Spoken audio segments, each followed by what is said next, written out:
कृष्ण हरे हरे हरे राम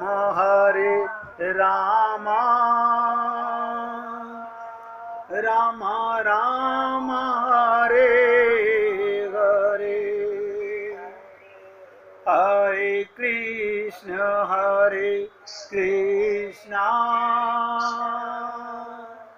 कृष्ण कृष्ण हरे हरे हरे राम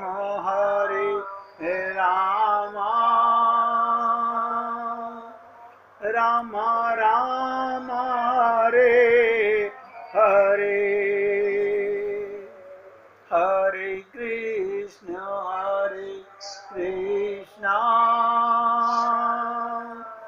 कृष्ण कृष्ण हरे हरे हरे राम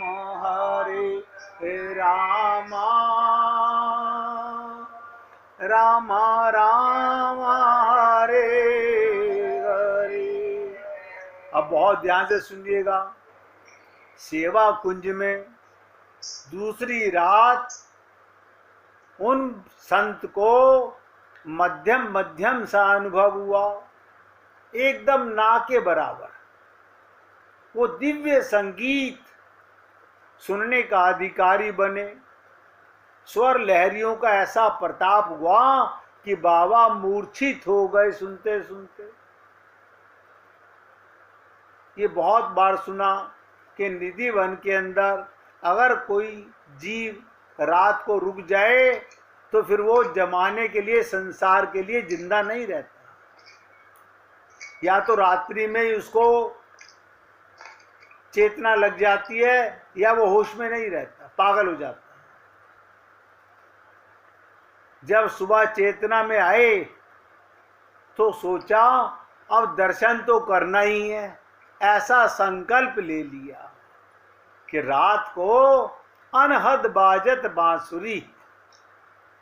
मेरे हृदय में, मेरे कानों में वो मुरली वादन की धुन, संगीत तो सुनाई दिया, लेकिन उसको सुनकर के ही मैं तो बेहोश हो गया।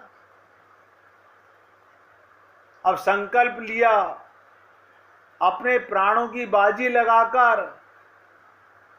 आसान काम नहीं है। हमारे सबके भी प्राण जा रहे हैं, लेकिन हम बाजी नहीं लगाना चाहते। हम इस देह को बचाए रखना चाहते हैं। आपके चाहने से बचेगा नहीं। फिर एक बार प्रयास किया कि देखूं तो सही रास कैसा होता है। तीसरी रात श्री हरि बाबा के पूज्य गुरुदेव लताओं के बीच कहीं छुप गए। आधी रात तक उन्होंने लिखा कि कहीं कुछ दर्शन नहीं हुआ, आधी रात तक, परंतु प्रतीक्षा में रहे, प्रतीक्षा में रहे। ध्यान से सुनिएगा।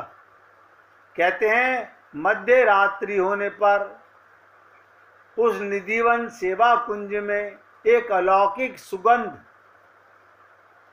अब बाबा सावधान हो गए। कल संगीत सुना, आज एक अलौकिक सुगंध उनके नासापुटों में आने लगी।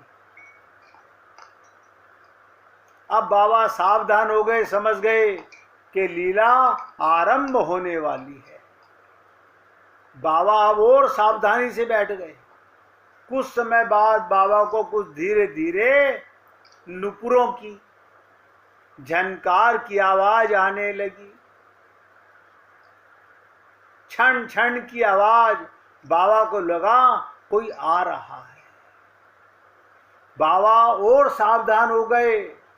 बाबा ने मन को और संभाला और गौर से देखने का प्रयास जब किया, अब देखिएगा, नासिका अपना काम कर रही है, आंखें अपना तलाश रही हैं और कान उस संगीत को सुन रहा है। भाई जी अपना फोन बंद कर लीजिए, आवाज। बाबा ने देखा कि किशोरी जी लाल जी के कंठ में, एक एक शब्द पे ध्यान देना, किशोरी जी राधा रानी लाल जी के कंठ में गलबैया डालकर धीरे धीरे एक एक कदम बढ़ाकर निधिवन सेवा कुंज की लताओं के मध्य से निकल रही है। बाबा तो देखकर आश्चर्यचकित रह गए और संभल गए। बाबा ने लिखा, आज प्रिया जी को देखकर मन में बड़ा आश्चर्य हो रहा है। आज प्रिया जी को देखकर मन में बड़ा आश्चर्य हो रहा है। आज प्रिया जी प्रत्येक लता के पास जाकर कुछ सूंघ रही है। देखिए, बहुत विचित्र चीज है। प्रत्येक लता के पास जाकर कुछ सूंघ रही हैं।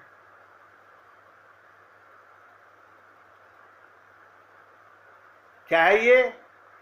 प्रत्येक गोपी को रास में आमंत्रित कर रही हैं। लाला ने पूछा कि हे किशोरी जी, आप हर लता के पास क्या सूंघ रही हो? क्या आपको कोई सुगंध आ रही है? क्या आपको कोई सुगंध आ रही है? राधा रानी ने कहा, लाल जी, आज हमें लगता है हमारे इस निकुंज वन में किसी मानव ने प्रवेश कर लिया है। देखो, जानत है प्रभु सबके मन की। अब आप सोच के देखिएगा, आपके हृदय में बैठा हुआ परमात्मा आपके एक एक कण का, एक एक पल का हिसाब रखते हैं। क्या कहा राधा रानी ने? इस निकुंज में, ये कुंज नहीं है, ये निकुंज है, वन में किसी मानव ने प्रवेश कर लिया है। हमें किसी मानव की गंध आ रही है। इतना सब सुनकर हरि बाबा की आंखों से आंसू बहने लगे, झरने लगे। बाबा के मन में भाव आया, सेवा कुंज में प्रिया प्रियतम विहार कर रहे हैं, क्यों ना जिस मार्ग पर ये जा रहे हैं उस मार्ग का थोड़ा सोहनी लगाकर स्वच्छ कर दूं। आप समझते हैं सोहनी माने झाड़ू से बुहारने को सोहनी सेवा कहते हैं। बाबा ने कल्पना की, नहीं नहीं, अरे मार्ग को सोहनी से साफ किया तो मैंने क्या सेवा की? सेवा तो उस सोहनी ने की। मैंने कहा कि फिर क्या करूं?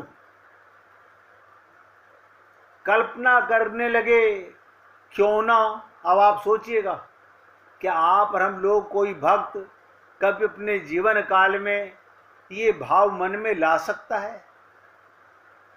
जो भाव मैं अब आपको बताने जा रहा हूं, भगवान कहते ना, भाव का भूखा हूं मैं। अब आप सोचिएगा, सोहनी सेवा छोड़कर क्या सोचा हरि बाबा ने? कल्पना करने लगे, इन पलकों से झाड़ू लगाने का प्रयास करूं। आप हम सबके पास में पलके हैं, सबके पास में है। आप कभी जीवन में सोच नहीं सकते हैं। ये भाव है। क्या सोचा? मैं पलकों से झाड़ू लगाने का प्रयास करूं। फिर ध्यान आया, अगर इन पलकों से लगाऊंगा तो इन पलकों को श्रेय मिल जाएगा। मुझे श्रेय नहीं मिलेगा, इन पलकों को श्रेय मिल जाएगा। आखिर फिर क्या करूं? आंखों से अश्रु प्रवाह होने लगे, रोने लगे। मैं कैसे सेवा करूं? आज साक्षात प्रिया प्रियतम का विहार चल रहा है, मैं सेवा नहीं कर पा रहा, कैसे सेवा करूं? उसी क्षण प्रिया जी ने कहा, लाल जी, आज हमारे नित्य विहार का दर्शन करने के लिए कोई मानव प्रवेश कर गया है। आप सोचिएगा, हमारा जीवन मानव शरीर में कब धन्य होगा? जब आपके मन में ये चाहना, ये जिज्ञासा, ये लालसा, ये उत्कंठा, ये प्यास हो, सारे काम छोड़कर भगवान की लीलाओं का अपने भावना से चिंतन करना। क्या कहा? किसी मानव की गंध आ रही है, उधर तो बाबा की आंखों से आंसू बह रहे थे, और इधर लाल जी, ध्यान से सुनो, इधर लाल जी प्रिया जी के चरणों में बैठ गए। क्या करा? ठाकुर जी ने राधा रानी के चरणों में बैठ गए। लाल जी का भी अश्रुपात होने लगा। सोचो, कृष्ण की भी आंखों से आंसू बहने लगे। प्रिया जी ने पूछा, लाल जी क्या बात है, आपके आंसू कैसे बह रहे हैं? आपकी आंखों से आंसू कैसे आने लगे? तो श्री जी के चरणों में बैठ गए श्याम सुंदर, नतमस्तक हो गए। तब क्या कहा कि श्री जी, आप जैसी करुणामयी सरकार तो केवल आप ही हो सकती है। अरे आप कहती हो किसी मानव की गंध आ रही है, आपने बताया ना कि मानव की गंध आ रही है। हे श्री जी, जिस मानव की गंध आपने ले ली, फिर भी वो मानव रहा कहां? एक एक शब्द ध्यान देना। क्या कहा? जिस मानव के गंध की सुगंध आपने ले ली, फिर वो मानव नहीं रहा, उसे तो आपने अपनी सखी के रूप में स्वीकार कर लिया। अब आप सोचिएगा, ये रास में प्रवेश करने वाली कौन अधिकारी गोपियां होंगी? सोच के देखो बार बार। तो श्री जी ने कहा, चलो फिर उस मानव की तरफ, चलो फिर उस मानव की तरफ।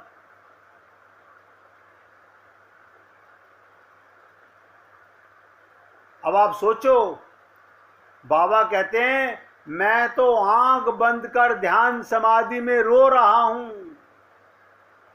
कि कैसे सेवा करूं। तभी दोनों युगल मेरे सामने प्रकट हो गए। राधा कृष्ण बाबा हरिदास के सामने प्रकट हो गए और बोले, कहो बाबा, रास देखने तो आए हो। ना तो बाबा बोल पा रहे हैं, ना कुछ कह पा रहे हैं, आप पलक निहार रहे हैं। पलकें झपक नहीं सकती भगवान को देखने के बाद। आप पलक। तो श्री जी ने कहा, राज देखते आपको अगर राज देखना है तो मेरी सखी का स्वरूप धारण करना पड़ेगा। सखी बनोगे?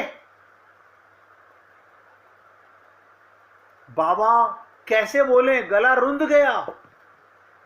करुणामयी सरकार ने कृपा करके अपने हाथ से अपनी प्रसादी चंद्रिका उनके मस्तक पर धारण करा दी। इसके बाद बाबा ने अपनी डायरी में लिखा, जो लीला मेरे साथ हुई वो वाणी का विषय न था, न कलम का विषय था।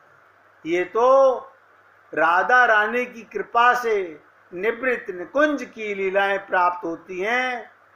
ये किसी के मांगने से प्राप्त नहीं होती।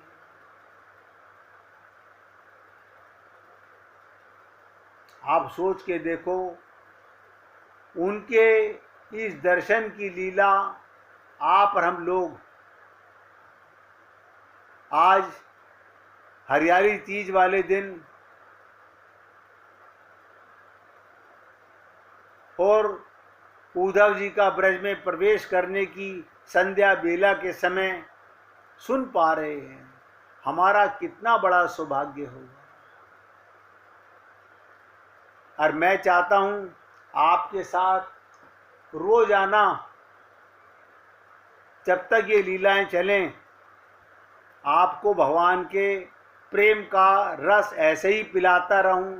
लेकिन क्या आप अपने आप से प्रतिज्ञा कर सकते हो कि हम पूर्ण एकाग्र होकर के इस भगवत प्रेम को पीने का अगर भगवान ने अधिकारी बनाया है तो हम जरूर सुनना चाहेंगे। आप सोचिए, सबको ब्रज में प्रवेश नहीं मिलता।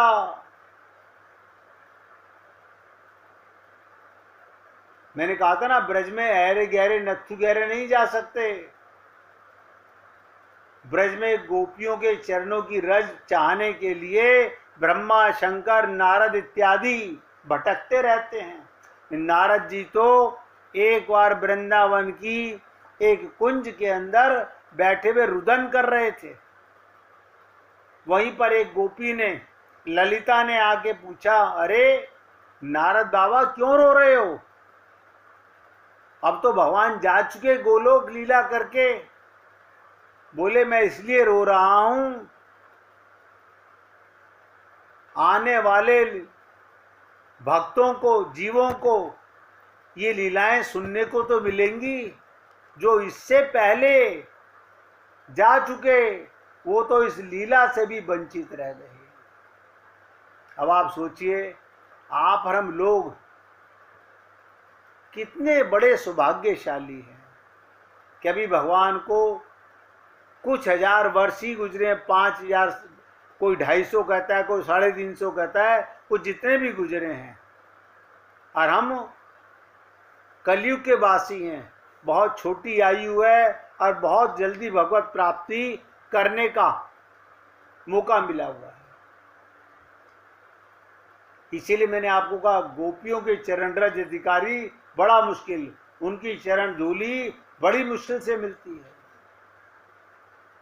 हम लोग तो तर्क वितर्क की दृष्टि से इस बात को मत देखना, चित्त ज्ञान की दृष्टि से ज्ञान का जितना महत्व है, सद्भावना की दृष्टि से, धर्म और योग से जितना महत्व है, उतना इसका महत्व आनंद की दृष्टि से प्रेम का है।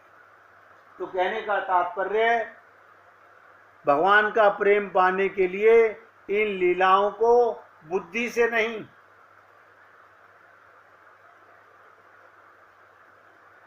भगवान, राधा रानी और अपने गुरु के चरणों में ध्यान करते हुए ग्रहण करने का प्रयत्न कीजिएगा। बुद्धि लगाने वाला व्यक्ति खाली लीलाएं रट पाता है, आनंद नहीं ले पाता। आनंद कौन लेता है? जो उसमें डूब जाता है।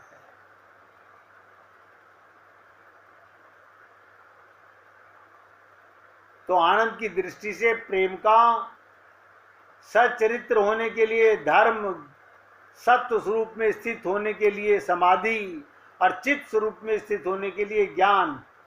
मैंने आपसे कहा था 3 शरीर और 3 ही मार्ग हैं। गीता के माध्यम से आपको बताया गया था।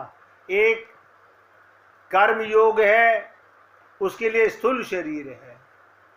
एक सूक्ष्म शरीर है, वो भक्ति योग है।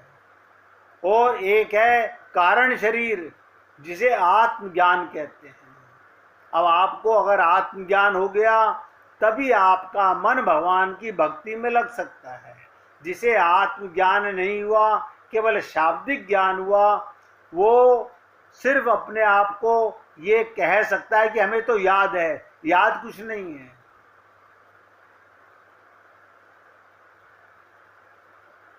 इसलिए निवेदन करना मेरा कार्य है। आप अपने को चित्त स्वरूप आत्मा के रूप में जानने के बाद आपका आत्मा का मन परमात्मा के आनंद स्वरूप को अभिव्यक्त करता है। तो कहने का तात्पर्य, नहीं तो आनंद स्वरूप की अभिव्यक्ति शब्दों में तो मिलेगी, हृदय में नहीं आएगी। प्रेम वो होता है, ध्यान से सुनो, जो मलिन स्थान मलिन पात्र से होता है। यदि हड्डी मांस चाम से होगा तो उसका नाम मोह हो जाएगा। ये आपको आत्मज्ञान के बाद उत्तम प्रेम की पराकाष्ठा का ज्ञान मिल पाता है, उसका नाम शुद्ध प्रेम, इसी का नाम ब्राह्मी स्थिति कहलाती है, तुर्या स्थिति कहलाती है। अब आगे की लीला सुनने से पहले 1 मिनट भगवान का कीर्तन करेंगे। भजे